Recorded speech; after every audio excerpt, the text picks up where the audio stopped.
الحمد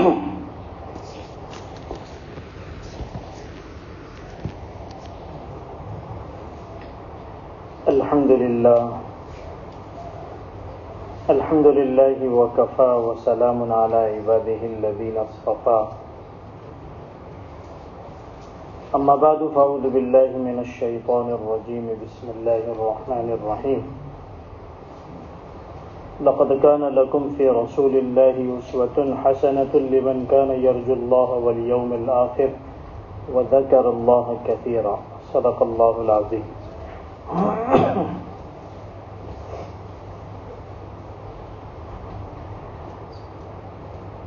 حضرت ابو ہریرہ رضی اللہ تعالیٰ عنہ فرماتے ہیں کہ حضور اکرم صلی اللہ علیہ وسلم نے 5 چیزیں ارشاد فرمائی اور ہم سے پوچھا کہ تم میں سے کون ہے جو ان کو سنے، یاد کرے اور دوسروں تک پہنچائے؟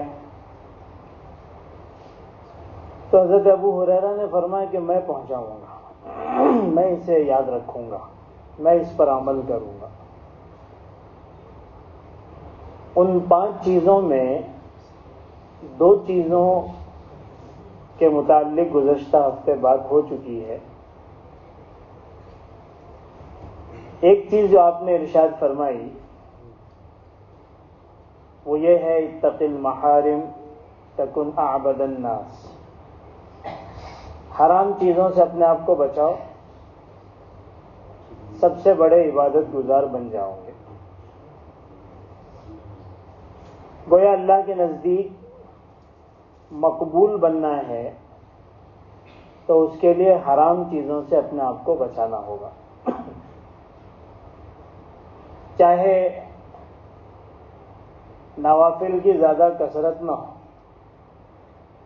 چاہے قرآن اور ذکر کی زیادہ کثرت نہ ہو، نفل عمرے اور نفل حجوں والا زیادہ معاملہ نہ ہو، بندہ محنت کرتا ہے، حلال کماتا ہے، فرائض اور واجبات اور سنن مؤکدہ کا اہتمام کرتا ہے اور اپنے آپ کو حرام سے بچاتا ہے، تو یہ اللہ کے نزدیک سب سے بہتر بندہ، سب سے بڑا عبادت گزار ہے. ایک چیز تو آپ نے یہ ارشاد فرمائی. دوسری آپ نے فرمایا تھا وَرْضَ بِمَا قَسَمَ اللَّهُ لَكَ تَكُنْ أَغْنَى النَّاسِ. اللہ تعالیٰ نے تیرے مقدر میں جو لکھ دیا اس پہ راضی ہو جا تو سب سے زیادہ غنی ہو جائے گا. اس معنی کر کے بھی غنی ہو جائے گا کہ جو کچھ اللہ نے دیا ہے وہ اس پر خوش ہے تو وہ غنی ہے، اور اس معنی کر کے بھی غنی ہو جائے گا کہ وہ اپنے آپ کو کسی کا محتاج نہیں سمجھے گا. یہ بہت بڑی چیز ہے. غنا اور استغنا یہ وہ مطلوب صفت ہے جو ہر انسان کو کوشش کرنا چاہیے کہ اسے حاصل ہو جائے اور وہ کسی کا محتاج نہ رہے اور کسی کی طرف احتیاج کی نظر سے، ضرورت کی نظر سے نہ دیکھے. وہ ہوگا کوئی بڑا تو ہوگا، ہمیں اس سے کیا لینا دینا، ہم کسی کے محتاج نہیں. یہ اصل صفت ہے جو اللہ تعالیٰ ہم سب میں پیدا کر دے. تیسری چیز جو اللہ کے رسول نے فرمایا وہ یہ ہے وَأَحْسِنْ إِلَى جَارِكَ تَكُنْ مُؤْمِنًا. اپنے پڑوسی کے ساتھ اچھا معاملہ کرو، حسن سلوک کرو، تم مومن بن جاؤ. عجیب جملہ ہے. گویا اگر پڑوسی کے ساتھ معاملات اچھے نہیں ہیں، جھگڑے ہیں، اختلافات ہیں، ایک دوسرے کے ساتھ حسد ہے، ایک دوسرے کے ساتھ کینہ ہے، اور اس طرح کی برائیاں اگر پڑوسیوں میں ہیں یا آپ کا پڑوسیوں کے ساتھ ہے تو یہ اس بات کی نشانی ہے کہ ہم سچے مومن اور مسلمان نہیں ہیں. اتنی اہمیت ہے پڑوسیوں کی. چنانچہ حضور اکرم صلی اللہ علیہ وسلم فرماتے ہیں کہ حضرت جبرائیل علیہ السلام مجھے پڑوسیوں کے بارے میں مسلسل اچھے معاملہ کرنے کی، ان کے حقوق کے ادا کرنے کی تاکید کرتے رہے، یہاں تک کہ مجھے ایسا محسوس ہونے لگا کہ کہیں اس کو ہمارا وارث قرار نہ دے دے. یعنی ایک پڑوسی دوسرے پڑوسی کا وارث نہ ہو جائے، کہ جس طرح سے انتہائی قریبی رشتہ دار مرنے والے کے مال میں وارث بنتے ہیں، دور والے رشتہ دار تو بنتے بھی نہیں، اور دوست اور احباب جو بہت قریبی ہوتے ہیں وہ بھی وارث نہیں ہوتے. پڑوسیوں کے تعلق سے ایسی تاکیدیں حضرت جبرائیل اللہ کے پاس سے لاتے رہے کہ ہمیں لگا کہ کہیں یہ وراثت میں حقدار نہ ہو جائیں، کہ جب کوئی مرے تو جس طرح بیٹے کو وارث بنایا جاتا ہے، بیٹی کو ورثہ ملتا ہے، اسی طریقے سے وارث کا بھی حصہ لگ جائے. اتنی تاکید حضور اکرم صلی اللہ علیہ وسلم کو حضرت جبرائیل نے فرمائی، جس سے اندازہ ہوتا ہے کہ کتنا اہم درجہ ہے پڑوسی کا. قرآن کریم نے پڑوسی کی 3 قسمیں بیان کی ہیں: الجار ذی القربہ والجار الجنب والصاحب بالجنب. یہ 3 پڑوسیوں کی قسموں کو اللہ تعالیٰ نے قرآن میں بیان کیا. پہلا فرمایا الجار ذی القربہ. یہ کون سے پڑوسی ہیں؟ جن کے دونوں گھروں کی دیوار ایک ہے، لگی ہوئی، بالکل سٹے ہوئے ہیں. اس کو کہتے ہیں الجار ذی القربہ. جیسے آپ کا فلیٹ ہے 701 اور اسی سے بالکل لگا ہوا ہے 702، تو اس کو کہیں گے الجار ذی القربہ، کہ دن کی دونوں مکانوں کی دیوار سٹی ہوئی اور لگی ہوئی ہے. ہمارے یہاں تو ایک ہی دیوار ہوتی ہے، دیوار کے اس طرف 2 والا ہے اور اس طرف 1 والا ہے. گاؤں دیہاتوں کے اندر ہر ایک کی دیوار الگ الگ ہوتی ہے لیکن سٹی ہوئی ہوتی ہے. اس کو کہتے ہیں الجار ذی القربہ. سب سے پہلا درجہ اور سب سے پہلے اللہ تعالیٰ نے الجار ذی القربہ کو بیان کیا کہ یہ ہے تمہارا پڑوسی، اور اب تمہیں اس کے حقوق کو ادا کرنا ہے. اس کی خوشی میں بھی شریک ہوتے ہو تو اس کے غم میں بھی شریک ہونا ہے، اور اس کی تکلیفوں میں بھی شریک ہونا ہے، اور اس کو تکلیف نہیں پہنچانی ہے، اور اگر اس کی تکلیف اس کی طرف سے آ رہی ہے تو اس پر صبر کرنا ہے. یہ ساری چیزیں اس میں داخل. اس کا تعلق حقوق العباد سے ہے، بندوں کے حقوق سے. دوسرا جو اللہ تعالیٰ نے بیان کیا وہ الجار الجنب، کہ دیواریں تو دونوں کی گھروں کی ایک نہیں ہیں، تھوڑے فاصلے پر وہ رہتا ہے، لیکن ہے وہ اسی بستی کا، ہے وہ اسی محلے کا. تو یہ ہے الجار الجنب. یہ بھی پڑوسی ہے. جیسے اب ہماری بلڈنگوں میں، اس زمانے میں تو بلڈنگوں کا رواج تھا نہیں فلورز کا، تو لوگ کچھ فاصلے پر بھی رہتے تھے. بھائی یہ محلے کے اس حصے میں رہتا ہے، قریب ہی ہے. ہمارے بلڈنگوں میں اس کو سمجھنا ہو تو جیسے ایک آدمی مثال کے طور پر 9th فلور پہ رہتا ہے اور دوسرا 2nd فلور پہ رہتا ہے، تو 9th فلور والا یہ نہیں کہہ سکتا کہ 2nd فلور والا میرا پڑوسی نہیں ہے. یہ الجار الجنوب ہے. دیواریں بھلے تمہاری ایک نہ ہو، لیکن یہ تمہارے ہی اپنے محلے کا اور اپنی بلڈنگ کا ایک پڑوسی ہے.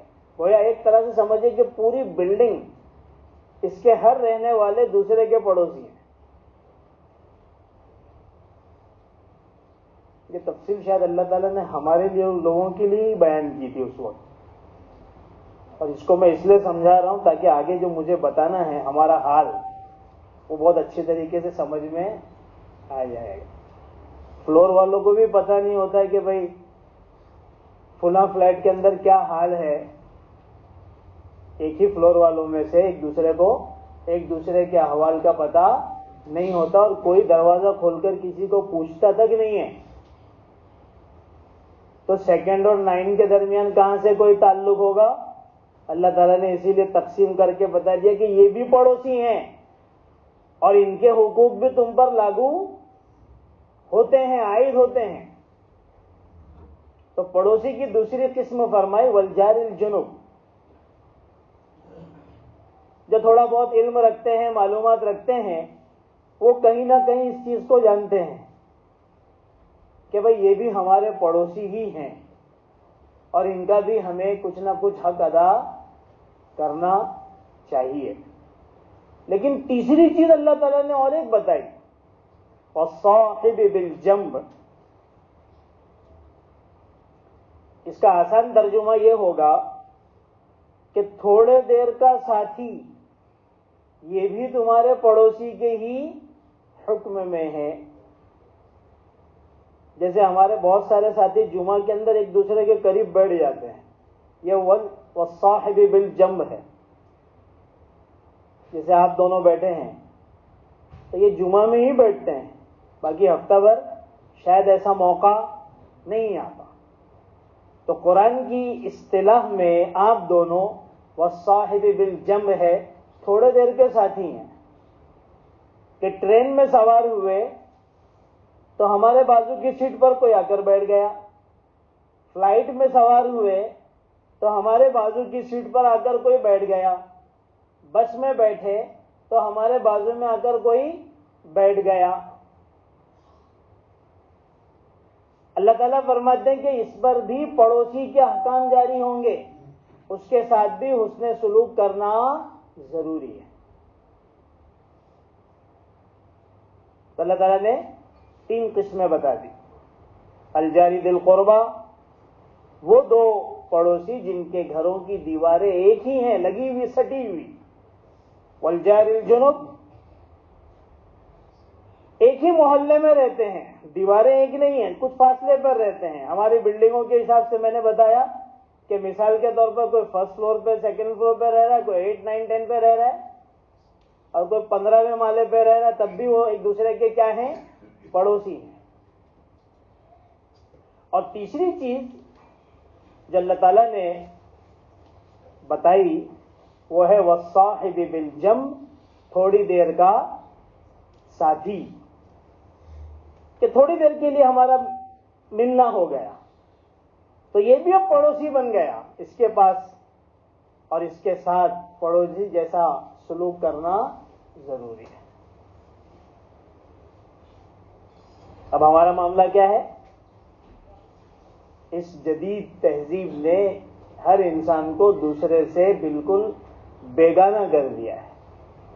پہلے جب لوگ سادگی کی زندگی گزارا کرتے تھے، اور گاؤں اور دیہاتوں میں تو بہت زیادہ، لیکن شہروں میں بھی جب گھر تسلسل کے ساتھ ہوا کرتے تھے تو ایک دوسروں کے گھروں کا پتہ ہوتا تھا کہ بھئی کس کے ساتھ کیا حالات ہیں. ایک دوسرے کا ساتھ دیا جاتا تھا، خبر گیری رکھی جاتی تھی، اس کی تکلیف کے اندر آدمی شریک ہوتا تھا. اور آج کل تو دروازے ایسے بند ہوتے ہیں کہ کتنے ایسے کیسز ہوئے ہیں کہ بوڑھے ماں باپ مر گئے، بیٹا ویسے ہی ماں باپ کو چھوڑے ہوئے تھا، کہیں اور پڑا ہوا تھا، تو پڑوسیوں کو پتہ ہی نہیں کہ بھئی ماں باپ مر کر کئی دن گزر ہو گئے، اور جب بدبو آنے لگی تو پتہ چلا کہ بھئی یہاں کچھ ہوا ہے، اور دروازہ توڑا گیا تو پتہ چلا کہ بھئی یہ تو ختم ہو چکے ہیں. یہ حال ہو گیا ہے اس دور کا. اللہ تعالیٰ نے وہ ساری چیزیں بیان کی. اور جس طرح گھر کے اندر پڑوسی ہوتا ہے اور پڑوسیوں کے حقوق ہیں، اسی طریقے سے دکان کے اندر بھی پڑوسی ہوتے ہیں کہ جتنے اطراف کی دکانیں ہیں وہ ایک دوسرے کی کیا ہے؟ پڑوسی ہیں. تو کیا کریں؟ پڑوسی ہیں تو ان کے حقوق کا خیال رکھیں، کوئی ایسا کام نہ کریں جس سے ان کو تکلیف ہو.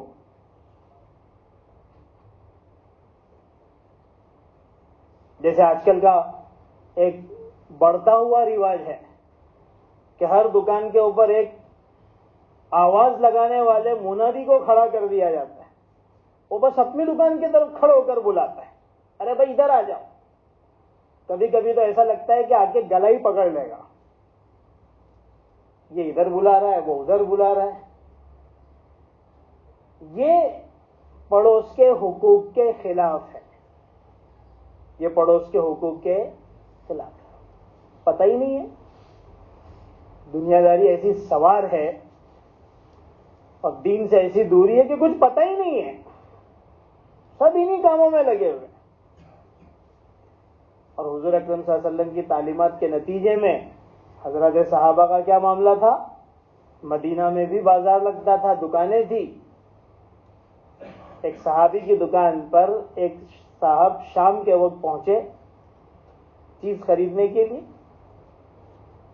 ان صحابی نے کہا کہ ایک کام کرو، یہ چیز میرے پاس تو ہے لیکن وہ فلاں دکان میں چلے جاؤ، وہاں سے خرید لو. ان کو بھی بڑا تعجب ہوا، کیا آئے ہوئے گراہک کو تم سامان ہونے کے باوجود کسی اور دکان پر بھیج رہے ہو؟ بہرحال وہ وہاں گئے تو وہ دکان بھی یہودی کی تھی. یہودی تو ویسے ہی مسلمانوں کے دشمن ہوتے ہیں. بہرحال انہوں نے وہ وہاں سے سامان خریدا، لیکن ان کے ذہن میں ایک سوال اٹھا کہ یار مجھے اس نے سامان کیوں نہیں دیا؟ میں بھی مسلمان، یہ بھی مسلمان، اس کے پاس سامان موجود ہے. جا کے پوچھا کہ ذرا اس کی وجہ تو بتاؤ. تو ان صحابی نے کہا اصل بات یہ کہ صبح سے لے کر اب تک میرا اتنا کاروبار ہو چکا ہے کہ میری ضرورت پوری ہو جائے گی، لیکن صبح سے اس یہودی کی دکان پر ایک بھی گاہک گیا نہیں. وہ بیچارہ اپنے گھر پر کیا لے کے جائے گا؟ یہ بات جب اس یہودی کو پتا چلی، یہ بات جب اس یہودی کو پتا چلی تو اس نے وہیں پر کلمہ شہادت پڑھ لیا اور اسلام اس نے قبول کر لیا کہ جس مذہب کی یہ تعلیم ہو اور جس مذہب کا نبی اس طرح سے اپنے ماننے والوں کی تربیت کرتا ہو وہ مذہب غلط. یہی چیز تو دیکھی جاتی ہے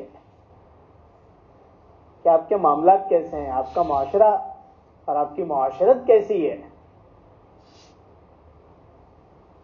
بر صغیر کے اندر جو اسلام آیا ہے، ہندوستان، پاکستان، بنگلہ دیش، سری لنکا اور یہ اطراف کے ممالک جن کو بر صغیر کہا جاتا ہے،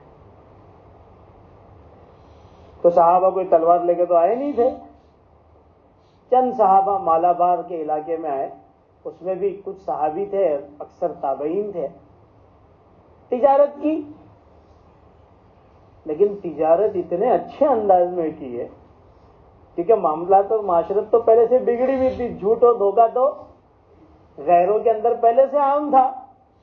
اب ان کی سچی تجارت، اچھا مال، کم پیسہ، کم نفع، امانت داری، دیانت داری، اخلاق،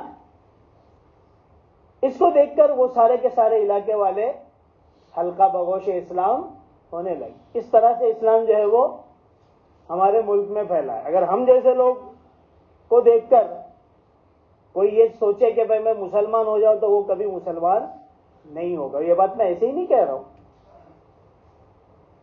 یو ایس کی ایک جماعت آئی تھی مستورات کی، اور اس میں اکثر جو تھے وہ کنورٹڈ تھے، انہوں نے مذہب تبدیل کیا. انہوں نے یہ بات اس وقت کہی تھی کہ ہم تو اسلام کی تعلیمات اور اسلام کے پیغام کو دیکھ کر مسلمان ہوئے. اگر ہم آپ لوگوں کو دیکھ کر مسلمان ہونا چاہتے تو کبھی نہیں ہوتے. یہ حقیقت ہے. ایک دوسرے کے حقوق کے لیے جو میں نے ایک آخری چیز قرآن کی بتائی، والصاحب بالجنب، کہ تھوڑے دیر کا ساتھی یہ بھی تمہارا پڑوسی، اس کا حق ہے تم پر. اب دیکھیے اس پر عمل ہمارے یہاں پر کتنا ہے اور ان یورپیوں کے یہاں پر کتنا ہے، ان امریکیوں اور ان گوروں کے یہاں پر کتنا ہے. جیسے مثال کے طور پر کسی کو ٹرین میں سوار ہونا ہے تو ہمارے یہاں تو جا کے دیکھ لو کیا حال ہے. جانور بھی اگر دیکھیں گے تو گھبرا جائیں گے کہ یہ کس مخلوق میں ہم کو ڈال لیا گیا، یہ حال ہے. لیکن یورپ کے اندر جن لوگوں نے وہاں کا سفر کیا وہ بتاتے ہیں کہ اگر 3 آدمی جمع ہو جائے تو فوراً لائن میں آ جاتے ہیں، لائن ٹو لائن جاتا ہے. ٹکٹ بھی لینا ہو تو لائن میں آ جاتا ہے. اور یہ چیز تو ہم بھی اپنی آنکھوں سے دیکھتے ہیں. لیکن ہمارے یہاں پر یہ ماحول نہیں. ہمارے یہاں تو بس ایسا کہ کب کس کے ہاتھ میں سیٹ آ جائے اور اس کے لیے وہ کیا قربانی دے سکتا ہے وہ قربانی دینے کے لیے تیار رہتا ہے. تو یہ وہ اسلامی تعلیمات ہیں بعض جو ان مذہب والوں نے اختیار کر لی ہے. اللہ تعالیٰ نے ان بعض چیزوں کی وجہ سے ان کو ترقی دے دی. اور ہم جو بھی تھوڑا بہت نماز پڑھ رہے وغیرہ تو ہم باقی تو ہیں لیکن ہم ذلیل ہیں، باقی ہیں. لیکن اللہ تعالیٰ نے ذلیل بنا کر ہم کو چھوڑ دیا کیونکہ جس نبی کو عزت دینے کے لیے بھیجا تھا اس کے طریقے کو ہی ہم نے چھوڑ دیا. تو تیسری چیز جو اللہ کے رسول صلی اللہ علیہ وسلم نے فرمائی وہ یہ ہے کہ اپنے پڑوسی کے ساتھ حسن سلوک کرو. پڑوسی تمہارے ساتھ والا گھر والا ہو، محلے والا ہو، یا تھوڑی دیر کے لیے ساتھ ہو گیا وہ بھی پڑوسی ہے، اس کا بھی کیا کرو، خیال کرو. اور پڑوسی جس طرح گھر میں ہوتا ہے اسی طریقے سے دکان کا پڑوسی بھی پڑوسی ہی ہوتا ہے. چوتھی چیز اللہ کے رسول نے حدیث میں فرمائی کہ تم اپنے لیے وہ پسند کرو جو تم اپنے بھائی کے لیے پسند کرتے. تم اپنے بھائی کے لیے وہ پسند کرو جو تم اپنے لیے پسند کرتے ہو. وَأَحِبَّ لِلنَّاسِ مَا تُحِبُّ لِنَفْسِكَ. یہ ایک اچھا ایک اصول دیا ہے کہ کسی کے ساتھ اگر تم کو کوئی معاملہ کرنا ہے تو سب سے پہلے اس کی جگہ پر اپنے آپ کو رکھ کر دیکھو کہ کیا اگر کوئی میرے ساتھ یہ معاملہ کرتا تو مجھے یہ چیز پسند آتی.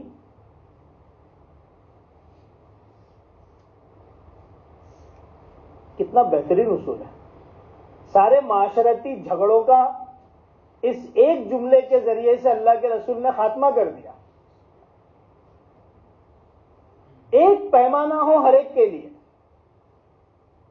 جو میرے لیے پیمانہ ہے وہ تمہارے لیے ہے، جو امام کے لیے وہ مقتدی کے لیے،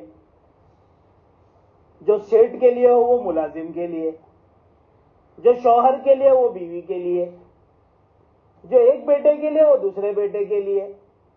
بس ایک پیمانہ بنا لو. جب آدمی سارے معاملات اس بنیاد پر، اس میزان پر، اس ترازو پر، اس معیار پر کرے گا تو کبھی کوئی جھگڑا ہوگا؟ ہو ہی نہیں سکتا. آج جھگڑے کیوں ہو رہے ہیں؟ آج معاشرے میں برائیاں کیوں ہو رہی ہیں؟ اس لیے کہ ہر ایک نے اپنے لیے الگ الگ معیار بنا لیے. سیٹ تو ایسا چاہتا ہے کہ یہ ملازم کی چمڑی ادھیڑ لوں، اتنی محنت کرواؤں اور تنخواہ کم سے کم دوں. یہ سیٹ کی خواہش ہے. اب ملازم کیا چاہتا ہے؟